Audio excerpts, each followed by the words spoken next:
Namaskar. Hope you all are safe, you all are healthy, and you all are getting yourself vaccinated. I thank each and one of you for your love and support in the previous 8 episodes about this Let's Talk COVID pandemic 2021. Many of my viewers and listeners have suggested that instead of English, I should make few episodes in Odia as well so that it reaches us to a larger mass. So, first thing is that the terminologies that I have been using are purely medical terms in most of the times, and it is very difficult to translate them in Odia and give it to you all in Odia. But yes, it is important that the message reaches out to the masses. Therefore, in the next two episodes, that is the present one and the next one, I would be giving out few messages that would be summing up all that I had been telling since the last 1 month in the 8 episodes about this pandemic in my regional language, that is Odia. दर्शक बंधु, आशा करे यही Covid महामारी समय रे आपण माने सुरक्षित अछंती, स्वस्थ अछंती एवं निज निज को टीकाकरण प्रक्रिया रे सम्मिलित करूछंती। आज आपण मानक सहित कथोपकथन करने समय रे मोर गोटे उद्देश्य, से उद्देश्यटी होची टीकाकरण को नेकी जो भ्रांति धारणा सामाजिक मीडिया रे हो, गणमाध्यम रे हो बा आखपड़ोशी लोक मानक कथोपकथन रे हो, लोक कथा रे हो, जो भ्रांति धारणा टीकाकरण को नेकी उत्पन्न करा जाई अछि ताकू दूर करिवा। आपण माने जानिचंती 2019 डिसेम्बर रे जेतेबेले कोविड आरंभ होइतला सेतेबेले आम पाखरे कोनोसी औषध नथिला, कोनोसी टीका नथिला। तेणु ए महामारी रो भयावहता सेतेबेले बहुत अधिक थिला। लॉकडाउन हो, शटडाउन हो, वीकेंड कर्फ्यू हो, जेकोसी पद्धति हो, आमे ताकू कोनोसी मते हंत करिथिलु। मात्र एही प्रक्रिया रे आमे गोटे कथा भूली जाइथिलु कि गोटे महामारी केबे भी गोटे थर रे रही जाए नहीं।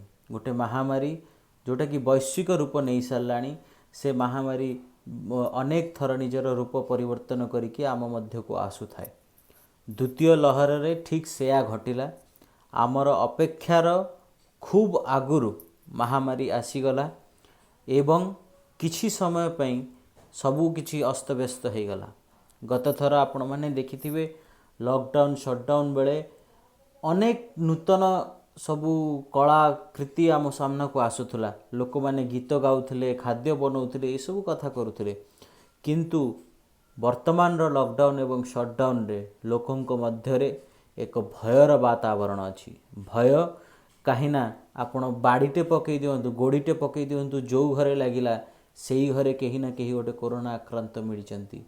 बाड़ी बुलेई देकी देखिबे साही भाई रे घर घर शेष हो जाइछि ए कोविड रे।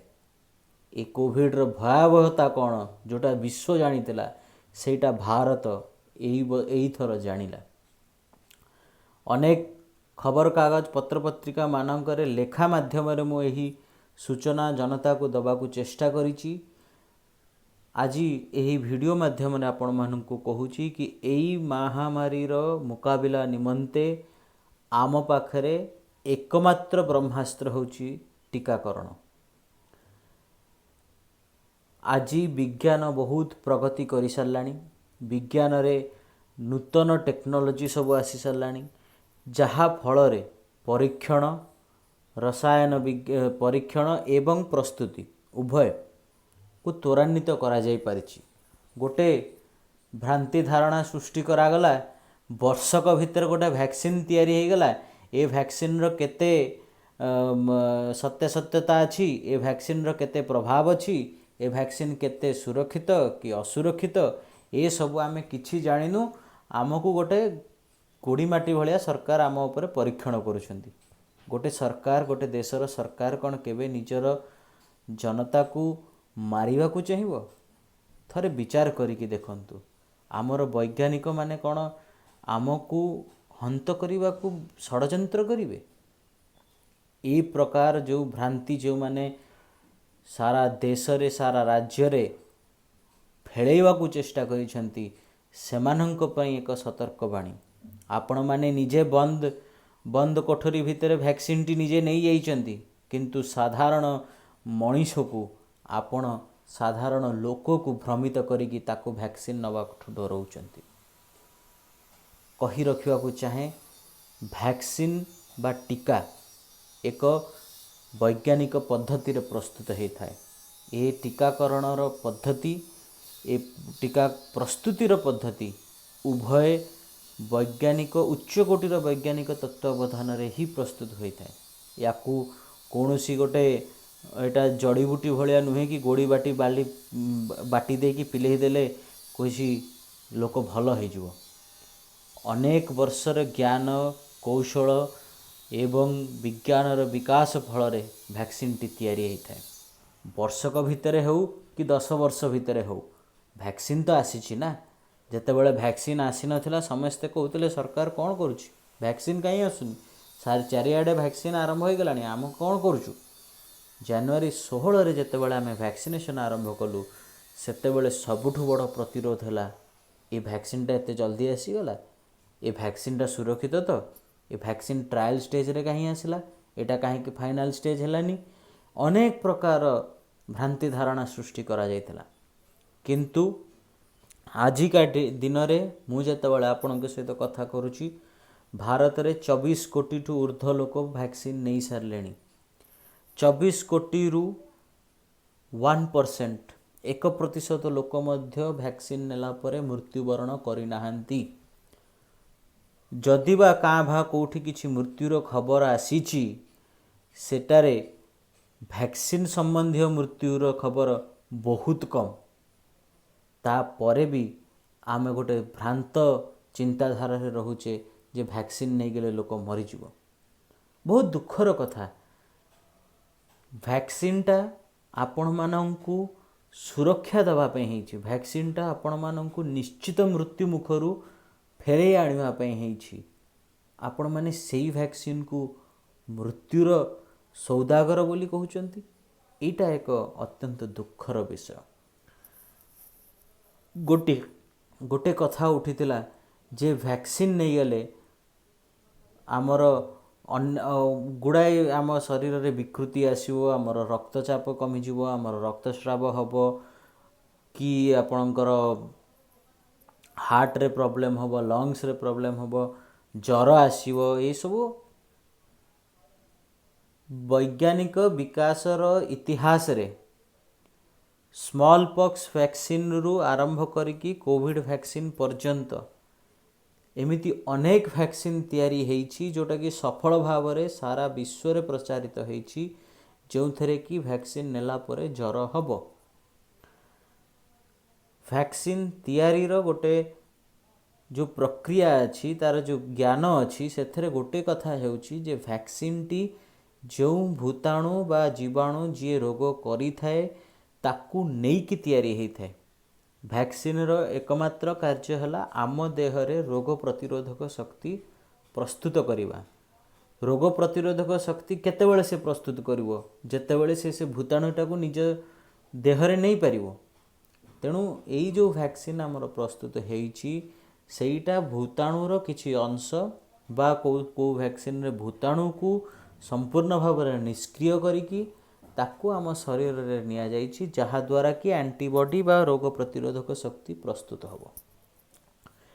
ଏହି ରୋଗ ପ୍ରତିରୋଧକ ଶକ୍ତି ଯେତେବେଳେ ଆମ ମଧ୍ୟରେ ପ୍ରସ୍ତୁତ ହେବ, ସେତେବେଳେ କୌଣସି ଏକ ଅକସ୍ମାତ୍ ଏଇ କୋଭିଡ଼ ଯୋଗୁଁ କୌଣସି ଏକ ଅକସ୍ମାତ୍ ଯଦି ଆମ ଉପରେ ଆକ୍ରମଣ ହେଲା, ତାହେଲେ ଆମ ଶରୀର ତାକୁ ପ୍ରତିରୋଧ କରିବା ପାଇଁ, ତାକୁ ସଂଗରୋଧ କରିବା ପାଇଁ ପ୍ରସ୍ତୁତ ଥିବ। ଏଇଟା ହେଲା ଭ୍ୟାକ୍ସିନ୍ର ମୂଳ ମନ୍ତ୍ର। ଭ୍ୟାକ୍ସିନ୍ ଯେତେବେଳେ ତିଆରି ହେଇଥାଏ, ତାକୁ ଏହିସବୁ ଧାରଣାକୁ ନେଇକି ପ୍ରସ୍ତୁତ କରାଯାଇଥାଏ। ଦ୍ୱିତୀୟ ପ୍ରଶ୍ନ ଉଠିଥିଲା ଭ୍ୟାକ୍ସିନ୍ ଉପରେ ନେଇକି, କି ଭ୍ୟାକ୍ସିନ୍ଟା ଯେଉଁଟା ଆମର ତିଆରି ହେଇଛି ଭାରତରେ, କୋଭ୍ୟାକ୍ସିନ୍ ହେଉ କି କୋଭିଶିଲ୍ଡ ହେଉ, ये दुईटा वैक्सीन केते सुरक्षित। वैक्सीन बनैबार प्रक्रियार चारिटी पर्याय अच्छी। चारिटी पर्याय रे जेतेबेले कौनसी वैक्सीन प्रथम दुईटी पर्याय पार करी जाए से परे यार सुरक्षा को लेकिन अधिक प्रश्न उठा जाए नहीं, कारण द्वितीय पर्याय पार करिकी तृतीय पर्याय रे जो वैक्सीन पहुँची सेटा निश्चित भाव में सुरक्षित। केते सुरक्षित तार परीक्षण आपणकर तृतीय फेज क भागरे हुए एवं तृतीय फेज ख भागरे एटा केते उपकारी अर्थात केते एफिकेसी होची सेटार परीक्षण करा जायथे। आमर दीटी जिक वैक्सीन कोवैक्सीन एवं कोविशील्ड, गोटे कोविशील्ड जोटा कि पुणे रे प्रस्तुत करा जाउछि तार ज्ञान कौशल किंतु ऑक्सफोर्ड यूनिवर्सिटी यूके रु आसीछि। मात्र कोवैक्सीन जोटा भारत बायोटेक हैदराबाद रे प्रस्तुत करुछि से वैक्सीन रो ज्ञान कौशल तार विकास तार सबु किछि सेटा संपूर्ण भाव में भारतीय वैज्ञानिकों द्वारा प्रस्तुत। ए भितरे दीटी फरक अच्छी। गोटे होची कोवैक्सीनटा आपणकर Covid vaccine specific Covid vaccine को ही निष्क्रिय करी कोविड भाइरस को ही निष्क्रिय करके एथरे व्यवहार करा जाइछि एवं कोविशील्ड रे कोविड परिवार कोविड भूताणु परिवार रो भाइरस मानकर गोटे प्रोटीन अंश थाए से प्रोटीन अंश को लेकिन एटा प्रस्तुत करा जाइछि। तेणु आपण मैंने देखुथिबे गुड़ाए रिपोर्ट कहूँ कि कोवैक्सीन अनेक म्यूटेंट उपरे भल काम करछि, किए कहूँ कोविशील्ड काम करछि। ए सबु भितरे न पड़िकी आपण मुख्यतः अंतत गत्वा एतिकी जानतु वैक्सीन आपणको देहरे अछि माने किछि प्रकार सुरक्षा आपणको पाखरे अछि। अमेरिका रे गोटे अध्ययन करा जायथिला जो थरे कि 7 कोटी लोक जे कि वैक्सीन नहीं थिले 7.5 कोटी लोक जो माने वैक्सीन नहीं थिले तांको मध्यरु मात्र 3000 केते लोक वैक्सीन नेला परे पुणी थरे कोरोना रे संक्रमित होइथिले। 3000 केते लोकंक मध्यरु 340 जन लोक एमिति थिले जो माने कि आईसीयू बा अत्याधिक भाव में रोगाक्रांत होइकी हॉस्पिटल रे बहुत दिन पर्यंत रही थिले। से 340 लोकंक मध्यरु खूब कम रे 40 जन कि 60 जन लोक दुर्भाग्यवशत मृत्युवरण करथिले अनेक अन्यान्य कारण जोगु।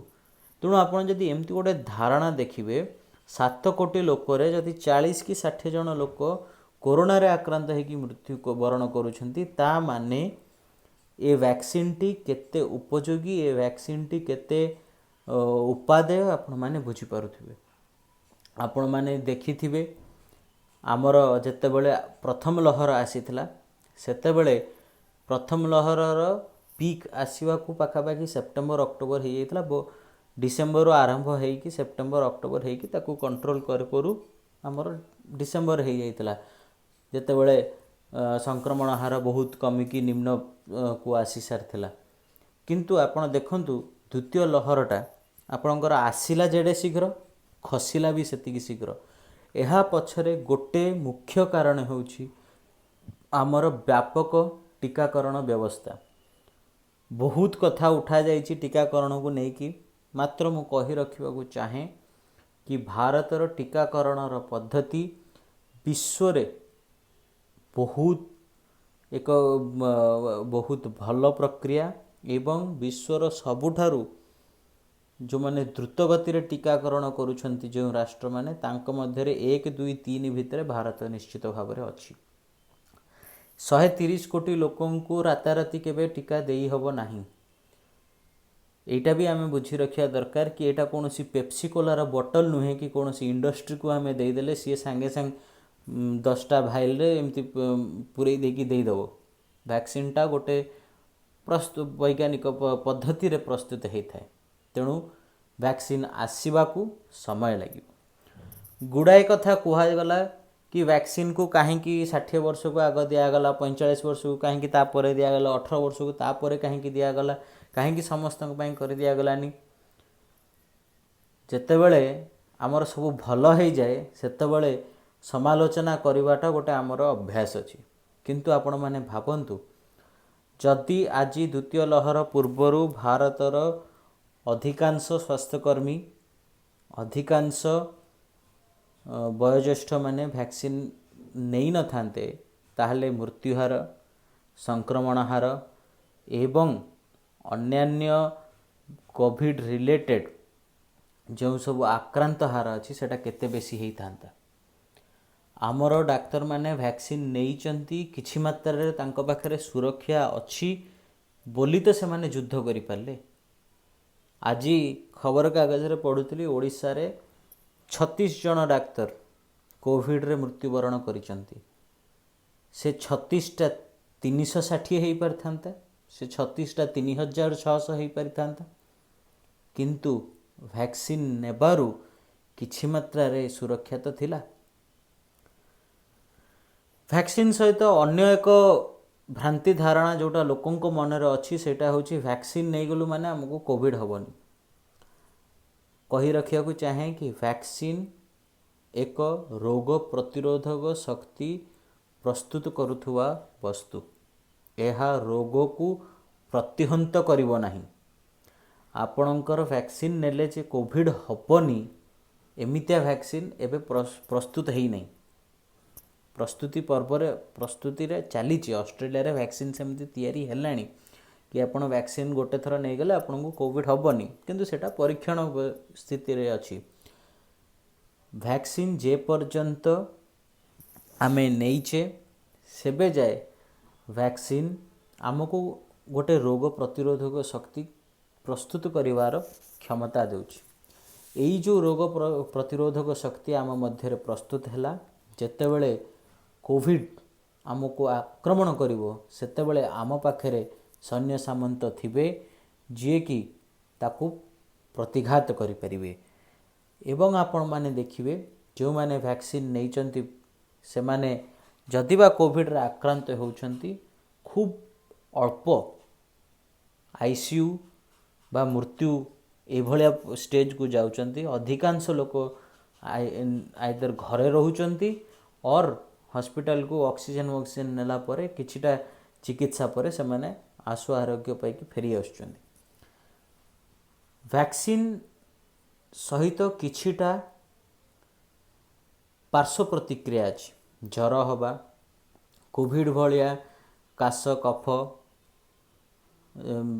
केते केते लोकंकर झाड़ा लगी झाड़ा हवा, केते जनन को खूब निद लगिवा, देह हाथ पिंधा करिवा। कोविड रो जेमिति लक्षण सेई भलिया लक्षण लोकंको देहरे देखा देई पारे वैक्सीन नेला परे। एईटा रो एकमात्र अर्थ होची कि वैक्सीन टी आपनको देहरे काम करिवा आरंभ करिछि एवं आपनको देहरे कोविड विरोधी रोग प्रतिरोधक शक्ति तैयारी होची। एई लक्षण गुड़ाक जदि 7 दिन ठू बेसी दिन जाए रहुची ताहले आपण भाभी परिबे कि एटा अन्य कोनोसी जिंस हेई थाई पारे जहाँ पई कि आपनको परामर्शर आवश्यकता हबो। किंतु 7 दिन पर्यंत ए सबु प्रकार पार्श्व प्रतिक्रिया गोटे वैक्सीन नेला परे बहुत नॉर्मल। तेणु एथरे छानिया न है कि वैक्सीन टा खराब हो गला बोली न को भावी कि आपण माने सकारात्मक भाव रे जीवन यापन करंतु। शेषरे गोटिए कथा कहबी, वैक्सीन, मास्क, सोशल डिस्टेंसिंग एवं बारंबार हस्त प्रक्षालन ए 4टी अस्त्र ही महामारी को दूर करिवारे आमर साहाय्य हबो।